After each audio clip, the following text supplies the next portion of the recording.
ivoirien qui veut venir nous visiter et apporter le message. Il s'appelle Antoine. Et puis, bon, pour X, Y raison, il n'est pas là. Donc, il a fallu trouver un remplaçant. On a cherché, on n'a pas trouvé. Il dit, bon, tant pis, on va se jeter. On va y aller. Hein? Mais comme le pasteur Antoine n'est pas là, tu as envoyé un autre pasteur, l'évangéliste Howard qui est là. Lève-toi.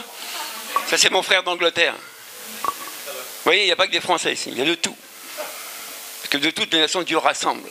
Hein? Dieu va tirer tout le monde vers lui. Hein? C'est mieux d'aller vers lui que d'aller ailleurs. Hein? Moi, où ça chauffe, j'y vais pas. Je vais où c'est calme. Mais avant, j'aimais bien le bruit. C'est comme beaucoup. Hein? J'aimais bien faire la chouille. J'aimais tout ça. La défonce, j'aimais ça. Puis un jour, bizarrement, j'ai entendu parler de Jésus. Puis tiens, je vais pointer mon nez là-bas, puisque j'ai tout essayé, ça ne marche pas. Peut-être celui-là, il peut faire quelque chose pour moi. Et je disais à ma femme, quand on n'est pas encore mariés, je dis, tu crois que ton Jésus, il peut faire quelque chose pour moi? Il dit, non, ils ont tous essayé, ça ne marche pas. La médecine, les gendarmes, tout le monde, ça ne marche pas. Eh bien, je peux vous dire que ça marche, moi. Amen? Donc, prends ça pour toi. Si tu crois que ça marche pas, je dis que ça marche. Et c'est Dieu qui change les gens. C'est pas ni la médecine, ni les gens, ni les psychiatres, ils n'y arrivent pas. Ils essaient des thérapies, mais ils n'y arrivent pas. Mais le réel changement de quelqu'un, c'est Jésus qui lui fait. C'est pour ça que le baptême a un sens profond. Quand tu arrives dans les eaux du baptême, quand on te plonge, tu ressors, tu n'es plus le même. C'est-à-dire que tu as le même visage, hein. Il n'y a pas de chirurgie esthétique dedans. Hein. Vous ne croyez pas que c'est un autre Daniel qui va ressortir avec un autre visage? Non. Ce sera le même visage, mais il y a quelque chose qui va se produire en lui. Les choses anciennes vont rester là. Tout ce qui est lié au mal, ça va rester là. Il va mourir. C'est-à-dire qu'on va le noyer avec le pied jusqu'à ce qu'il ne bouge plus. Et après, il ressuscite comme Jésus, au bout de 3 jours. 3 jours, hein, vous avez le temps? Et là, c'est un nouveau Daniel. Selon Dieu, pas selon sa famille, pas selon lui, pas selon la tradition ou la coutume, mais selon Dieu. Et pour savoir comment Dieu fonctionne, il faut lire la Bible. Je dis que Dieu ne prend personne en traite, hein, vous savez. Il nous a laissé une Bible pour découvrir ce qui va se passer. Ce qui s'est passé et ce qui va se passer. Mais aujourd'hui, c'est aujourd'hui. Allez, on y va? On va parler du baptême. Alors, baptême veut dire quoi? Hein? Qu'est-ce que ça veut dire baptême? C'est bien de beau de citer des mots, mais si on ne sait pas ce que ça veut dire, ça ne sert pas à grand-chose. Alors, baptême, en grec, je crois que c'est baptizo, voilà, qui veut dire plonger, immerger. Plonger, immerger, recouvert. Dès qu'on ne veut plus te voir. Donc on met plein d'eau. On veut entendre parler de toi. Le ancien Daniel, on ne voudra plus l'entendre jamais. Excuse-moi Daniel, tu payes aujourd'hui, mais bon, c'est parce que tu es devant moi. Hein? On ne voudra plus t'entendre. Tes mauvais comportements, tes mauvaises attitudes, tes mauvais mots, c'est fini aujourd'hui, hein, ça reste là. Fini. Vous allez voir un Daniel nouveau. Dieu le changera. Et il n'y a pas de magie. Hein. Il n'y a pas de magie là-dedans. J'ai pas de baguette, j'ai pas de poudre pour faire. J'arrive pas. C'est de l'eau simple qui sort du robinet là-bas. Et on paye la facture, ne vous inquiétez pas. Mais pour vous dire quoi? Qu'il faut comprendre ce qu'on va faire aujourd'hui. Parce que si tu ne comprends pas, tu vas venir là-dedans pour rien. Combien de fois on ne baptise pas les enfants? Hein? Moi, j'ai rien contre, hein. Franchement, ça ne me dérange pas. Mais quand je sais que l'enfant, on ne le voit jamais à l'église. Il ne parle jamais de Jésus. Mais il aime bien aller en boîte. Il aime bien monter, descendre et faire crier ses parents. Mais pourtant, elle a été baptisée. Mais expliquez-moi qu'est-ce qui s'est passé. C'est pas logique. C'est pas ça le baptême. Selon la Bible, c'est pas ça. Pourquoi on baptise les gens aujourd'hui? Pourquoi des adultes comme eux, là, des gaillards, on va les mettre dans l'eau aujourd'hui, alors qu'on aurait pu le faire qu'ils avaient 2-3 ans ou même avant? Bon, Matthieu 3, verset 1 à 8, on y va. Parce que j'ai dit que je ne serais pas long, mais comme on me connaît ici, ça risque peut-être d'être long. Non, c'est pas long, c'est pas long. C'est juste pour vous faire comprendre ce qu'on va faire aujourd'hui, à travers les 4 condamnés à mort. Eh oui, ils sont condamnés à mort puisqu'ils vont mourir. Hein? Et ils vont mourir, vous allez voir, ils vont mourir. Matthieu. Et toutes les questions, à la fin de la réunion, vous viendrez nous les poser si vous en avez. Si vous n'en avez pas, on est content, vous aurez tout compris. Vous aurez une bonne note, 20 sur 20. Et si tu n'as rien compris, tu viens, on sera content de t'expliquer. Nous, ça ne nous dérange pas. Et là, on parle d'un homme qui s'appelle Jean-Baptiste. Donc on dit, à cette époque-là parut Jean-Baptiste qui prêchait dans le désert de Judée. Il disait, changez d'attitude. Dans d'autres versions, dans d'autres traductions, c'est repentez-vous. Parce que si je vous dis repentez-vous, vous n'allez rien comprendre. Changez d'attitude. Car le royaume des cieux est proche. Jean est celui que le prophète Ésaïe avait annoncé lorsqu'il a dit, c'est la voix de celui qui crie dans le désert. Préparez le chemin du Seigneur, rendez ses sentiers droits. Jean portait un vêtement en poil de chameau et une ceinture de cuir autour de la taille. Bon, ça va, mais j'ai pas ça. Il se nourrissait de sauterelles et de miel sauvage. Les habitants de Jérusalem, de toute la Judée, de toute la région du Jourdain, se rendaient vers lui, reconnaissaient publiquement leur péché. C'est-à-dire que tout ce qu'ils avaient fait de mal, ils le reconnaissaient publiquement devant tout le monde. C'est chaud, hein. Vous voyez, quand on parle du baptême, c'est pas une petite chose. Hein. Et il se faisait baptiser par lui dans les eaux du Jourdain. Cependant, quand il vit beaucoup de pharisiens et de sadducéens venir se faire baptiser par lui, il leur dit, race de vipères, qui vous a appris à fuir la colère de Dieu à venir? Amen. Je voudrais m'arrêter là ce matin, rien que sur ce passage-là. Qui vous a appris à fuir la colère de Dieu à venir? Vous savez, on vit dans un pays plus ou moins tranquille. Bon, ça bouge de temps en temps, c'est pour me faire comprendre qu'on est vivant. Hein? Les morts, ils sont en moque si ça bouge pas. Mais nous qui sommes encore bien vivants, il y a beaucoup de situations qui doivent nous interroger. Qu'est-ce qui se passe? Qu'est-ce qui arrive? C'est le virus, c'est la guerre, c'est les tornades, c'est les tempêtes, c'est les chaleurs pas possibles. Mais qu'est-ce qui se passe? Jamais on a eu ça. Pourquoi d'un seul coup tout ça, ça se précipite? Qu'est-ce qui se passe? Ben, il se passe que ce Jésus qui a été crucifié un jour, hein, qui a été ressuscité comme montré du Père, il a dit, moi j'ai prévu de revenir. Ah oui, j'ai prévu de revenir, chercher ce qui m'appartient. Qui vous a appris à fuir la colère de Dieu? Vous savez, devant Dieu, on peut tout faire, mais on ne peut pas se cacher. Et on ne peut pas même pas fuir Dieu. Tu ne peux pas fuir. Tu peux courir aussi loin que tu veux. Tu ne peux pas fuir. Les gens, ils jouent avec Dieu, hein, mais Dieu, il ne joue pas avec toi. Hein. Vous savez, s'il y a un choix à faire, choisis Dieu tout de suite. Parce qu'on vit des situations très difficiles en ce moment. Vous voyez, regardez, on a des masques, on a tout ça, on nous oblige, le gel, tout ce que tu veux. Ça, c'est rien, c'est le corps. Mais ton âme, elle va aller où? C'est qu'on dit qu'on va mourir, nous tous, moi avec, hein, j'irai dans la boîte comme tout le monde, hein, je ne suis pas exempt. Mais j'ai une promesse que Dieu m'a faite, la vie éternelle. Ça, c'est ma garantie. Donc quand on me parle de mort, je dis, moi, c'est bon, ça vient, ou ça vient pas, ça ne me dérange pas. Moi, je sais que Dieu m'a donné une garantie, la vie éternelle. Mais je dis, pourquoi Jean-Baptiste prêchait? Pourquoi Jean-Baptiste avertissait les gens, changez d'attitude, ne vous comportez plus comme ça. Ne prends plus la femme de ton voisin, va plus au bistrot te défoncer, arrête ça, change d'attitude, ça ne me plaît pas. Mais ça ne plaît pas à qui? À Dieu. Rappelez-vous, il y a une histoire qui s'est passée dans la Genèse, c'est le premier livre de la Bible, c'est la création. Dieu avait créé un homme, et après il a fait une femme. Et il leur avait donné quelques recommandations. Mangez tout, sauf l'arbre là, vous n'y touchez pas. Parce que le jour où vous en mangerez de ce fruit-là, vous mourrez. Hein? Les gamins là, comme ça ou comme ça quand ils vont à l'école, ils apprennent ça à Adam et Ève. Hein? Et quand on voit une pomme sur la table, il dit papa mange pas la pomme. Mais c'est pas écrit une pomme. Hein? Vous voyez, il y a des choses que Dieu a défendues, que nous on s'est autorisées. Et comment c'est autorisé? Ben, les conséquences on les a aussi. Ah bah oui. Est-ce que le but de Dieu quand il a créé l'homme, c'est qu'on se tape dessus, qu'on s'insulte, qu'on se piétine, qu'on se chicote? Est-ce que c'est le but de Dieu? Ben, soyez logique, réfléchissez. Je ne vais pas tout dire quand même. Il faut travailler un petit peu. Mais non, ce n'est pas le but de Dieu. Mais l'homme, il fait toujours ce qu'il veut. Hein?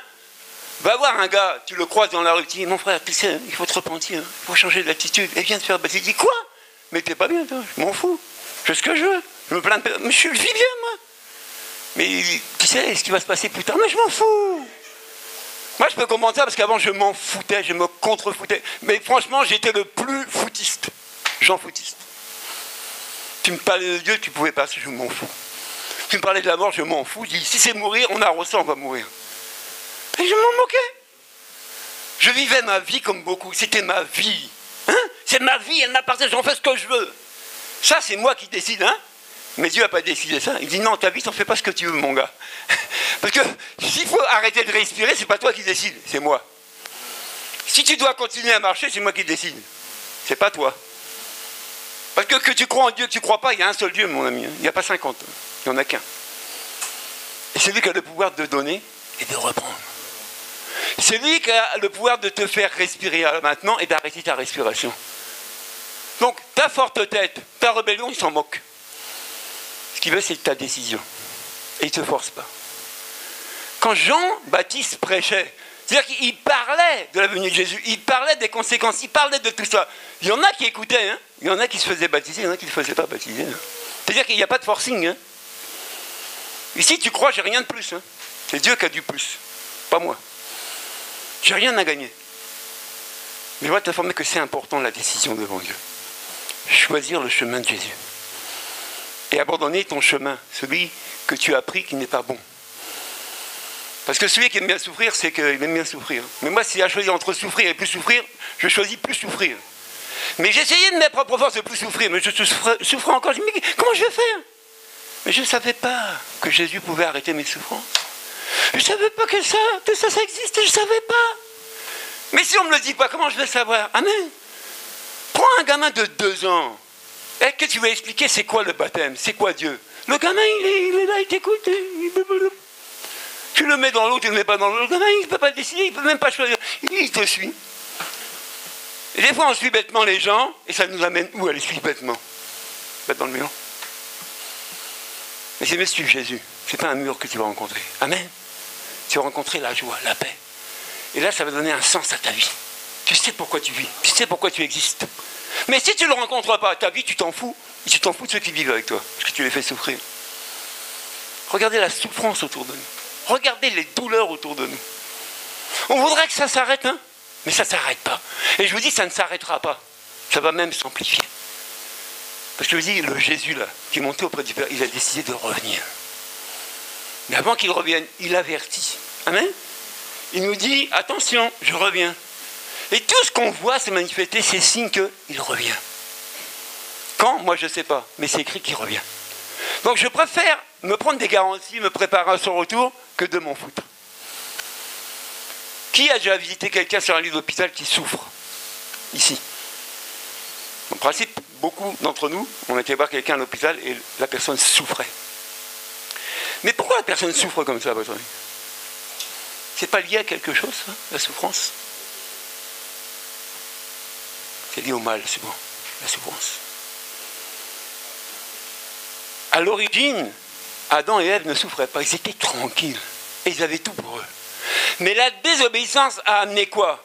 Le mal, la maladie, la colère, la violence, tout ça. Si quelqu'un vient ici, qui croit en Jésus, et qui décide, je vous dis que la personne, elle change d'attitude. Elle est tenue de changer d'attitude parce qu'elle a pris un engagement. Et pas avec un homme, c'est avec Dieu. Je vous l'ai dit, ils vont mourir au péché. Ils vont mourir avec le mal, là, et ils vont ressusciter nouvellement. Une nouvelle naissance. Un nouveau Daniel. C'est vrai, il devrait être content. Hein, parce que s'il bougeait à la maison, là, c'est oh, c'est fini. Hein, il ne va plus bouger, ce hein. Parce que s'il bouge encore, il dit tu t'es pas fait baptiser, ne bouge plus. Mais tu ne pourras pas l'arrêter. C'est Dieu qui change les gens, c'est pas nous. C'est pas nous qui changeons les gens. Moi, je dis, il fallait être courageux pour vouloir me changer à l'époque. Hein. Mon ami, il fallait que tu cours vite. Hein. Très vite. Parce que si je t'avais dans les mains, c'est fini. C'est toi qui changeais. Pour vous dire qu'on n'arrête pas quelqu'un. Si Dieu n'arrête pas les gens, on ne l'arrête pas. Mais comment arrêter les gens dans leur folie? Si ce n'est qu'ils doivent entendre l'évangile, la bonne nouvelle. Il y a une bonne nouvelle. Il y a une très bonne nouvelle. Pour finir ton mal, ta galère, tout ce qui est lié au mal dans ta vie, ça peut s'arrêter si tu décides aujourd'hui de suivre Jésus, de croire qu'il existe. C'est possible. Regardez, il y a d'autres textes, on ne va pas lire tous les textes. Marc 16, 16, c'est Jésus qui dit à ses disciples et qui leur donne un ordre, qu'il faut baptiser les gens. La Bible dit que celui qui croira et qui se fera baptiser sera sauvé. Alors on va me dire, oui, mais est-ce que le baptême sauve? Je dis non. Tu peux être baptisé et mener la vie que tu veux. Mais là, tu auras triché. Tu auras triché devant Dieu. Peut-être pas devant les hommes. Vous savez, j'aime à dire que les hommes ont deux visages. Tu me vois aujourd'hui là, mais tu ne sais pas comment je vis ailleurs. C'est seulement là, tu me vois devant la scène, mais en coulisses, tu sais la vie que je mène. Donc tu peux dire, moi je suis chrétien, moi je suis enfant de Dieu, moi je suis pas... Tu peux tout dire devant les gens. Hein. Mais il y a une autre facette qu'on ne connaît pas. Mais Dieu la connaît, ta facette. Il sait si tu es vrai ou si tu es faux. C'est pour ça que ceux qui vont se faire baptiser, je les ai ramonés, je les ai rabotés sur le baptême. Ils savent très bien ce qu'ils vont faire. On ne va pas baptiser les gens par habitude, pour un de plus. Non, ça ne marche pas. On n'a rien à gagner. Il faut que ton engagement là soit sincère et personnel. On n'influence pas les gens à se faire baptiser, ça ne marche pas. Si on t'a influencé à venir aujourd'hui dans les eaux du baptême, ne te fais pas baptiser, c'est pas la peine. Arrête ça. Le texte le dit, hein. 1 Pierre 3, 18, 22, on dit que le baptême, c'est un engagement d'une bonne conscience et c'est personnel. C'est toi qui décides. Si oui, je choisis, ou non, je ne choisis pas. Beaucoup trop de personnes ont été dans un baptistère ou dans une piscine, peu importe, se faire baptiser, parce qu'on les a poussés gentiment. Vous savez, nous les papas, les mamans, on aime bien nos enfants. Hein. On pense que si on les pousse un peu, hein, peut-être qu'ils vont plonger là, puis on a une garantie pour eux. Faux! Les parents ne peuvent pas décider. C'est pour ça que baptiser les bébés, ça ne sert à rien. On va me dire, oui, mais pasteur, pourquoi on baptisait les bébés? Mais il y a une origine. Il y a des années en arrière, les pandémies comme aujourd'hui, il y en a eu aussi. Hein, et des graves. Donc pour garantir, souvent les enfants, on dit, on va les baptiser, on va les garantir. Mais tu garantis rien. Et comme il y avait beaucoup de monde qui venait se faire baptiser, ben, au bout d'un moment, rendez-vous compte là, si vous tous, aujourd'hui, vous voulez vous faire baptiser, je vais finir le service de baptême à quelle heure, moi? C'est chaud, hein? Donc on a abrégé, on a fait de l'aspersion. 3 gouttes. C'est de l'aspersion, mais sans conviction. Je te baptise au nom du Père, du Fils et du Saint-Esprit. Je dis, ah, merci, hein? Merci, hein? Mais ça ne sert à rien. Je dis, il faut être convaincu personnellement. C'est une décision personnelle. Tu ne décides pas à la place d'un autre. C'est pour ça que moi je vous conseille aujourd'hui. Et je vous encourage. 1, à croire que Dieu existe. 2, à croire que Jésus, le Fils de Dieu, est venu sur la terre. À croire que cette parole qu'on lit régulièrement, qu'on appelle la Bible, c'est le livre le plus beau, le plus complet sur l'être humain. Il nous informe de tout. De ce qui s'est passé, de ce qui va se passer et de ce qui se passe. Il nous informe de tout. Le jour où j'ai commencé à lire la Bible, j'ai découvert plein de choses. J'ai dit, ouah, il parle du service militaire là-dedans. Mais je pensais que c'était le président de la République ou le général de Gaulle qui avait mis ça en place. J'ai dit, non. Dieu avait déjà prévu qu'on ferait le service militaire. Je vous dis, il n'y a rien de caché devant Dieu. Et Dieu, je dis, il ne nous prend pas en traite. Tout est écrit dedans là. On appelle la Sainte Bible ou les Saintes Écritures. Tout. Tu peux vérifier. Hein. En 2020, plein de choses qui sont écrites se sont déjà vérifiées. On dit que ce livre de la prophétie s'accomplira. Ce que Dieu a prévu, ça arrivera, que tu veux ou que tu ne veux pas. Que tu crois ou tu ne crois pas, ça va arriver. Bon, c'est mieux de ne pas perdre ton temps avant que ça arrive, mais de gagner du temps. En croyant et en te faisant baptiser pour être sauvé. Amen. Donc on va s'arrêter là. Ce n'est pas la peine de vous parler plus longtemps. Vous allez écouter par respect, mais vous ne comprendrez rien. Je pense que le peu que je vous ai dit, ça a commencé à faire réfléchir un peu ta matière grise. Hein? Donc on va prier quelques minutes. J'en ai l'évangéliste ouvert de prier pour cette parole qui vient d'être annoncée, afin que cette parole percute ton cœur, tes sentiments, tes pensées, et t'amène à réfléchir sur ta vie. Est-ce que tu te plais comme tu vis aujourd'hui? Est-ce que tu n'as pas besoin de Dieu?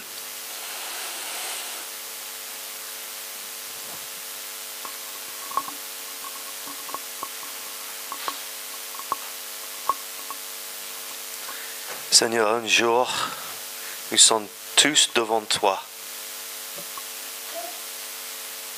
La fin de notre vie ici, nous devons tous prendre rendez-vous avec toi. Et c'est tellement sérieux, Seigneur. et nous sommes nus devant toi. Nous ne pouvons pas apporter rien de ce monde. Notre famille, notre ego, rien. Et merci Jésus que tu as donné ta vie pour moi. Tu as donné ta vie pour chacun ici, dans ce lieu. Que tu aimes chacun ici, Seigneur. Tu as un cœur pour chaque personne ici. Et Seigneur, aide-nous vraiment te suivre. Vraiment laisse notre chemin pour ton chemin, Seigneur. Nous voulons te suivre, Jésus-Christ. Que c'est le meilleur chemin pour nous. Et Seigneur, je prie maintenant pour Daniel, Seigneur. Je prie pour lui que tu touches son cœur, Seigneur. Saint-Esprit, que tu touches ses sentiments, Seigneur. Que tu touches sa vie profondément aujourd'hui. Et sa famille et nous tous ici, Seigneur. Merci, Seigneur, pour aujourd'hui. C'est une célébration avec les anges aujourd'hui. C'est une célébration, Seigneur. Quand un décide sérieusement de te suivre, Seigneur, avec tout le cœur, Seigneur. Merci, Seigneur, pour ce privilège. Aide-nous t'obéir, Seigneur, chaque jour. Dans le nom de Jésus. Amen.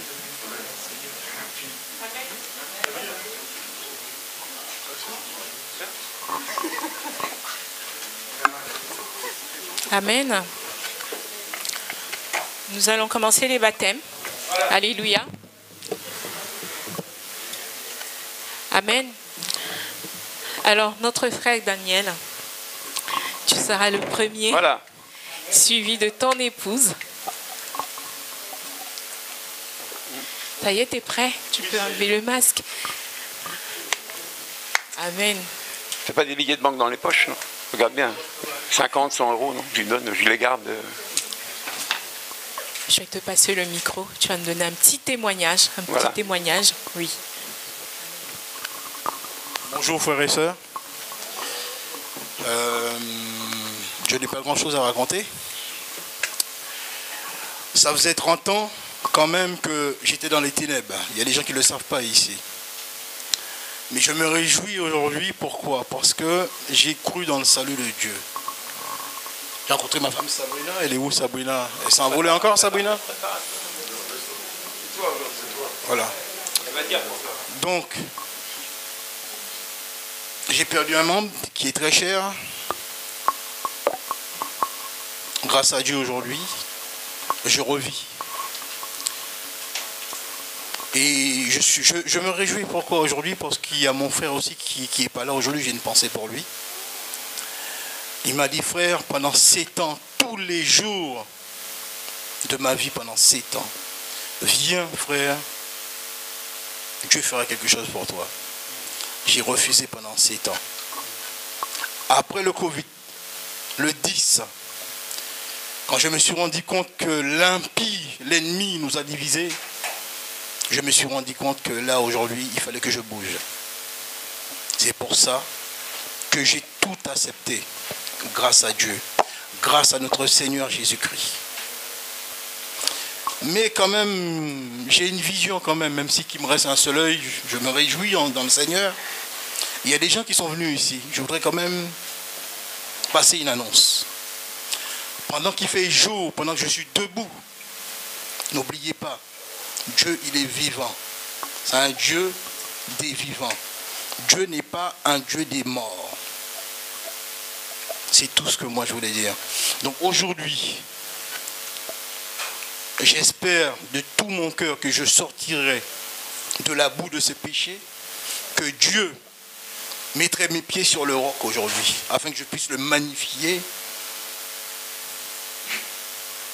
que je vais le glorifier. Voilà, Amen. Amen. Voilà. Ok, Daniel. D'accord. Daniel a un chant qu'il aime bien, on va entonner ce chant-là pendant qu'il rentre dans le baptistère. Et après on coupera un peu le chant, le temps qu'il fasse sa proclamation de foi. Que c'est pas moi qui vais décider à sa place, c'est lui qui va le proclamer. Comme ça Dieu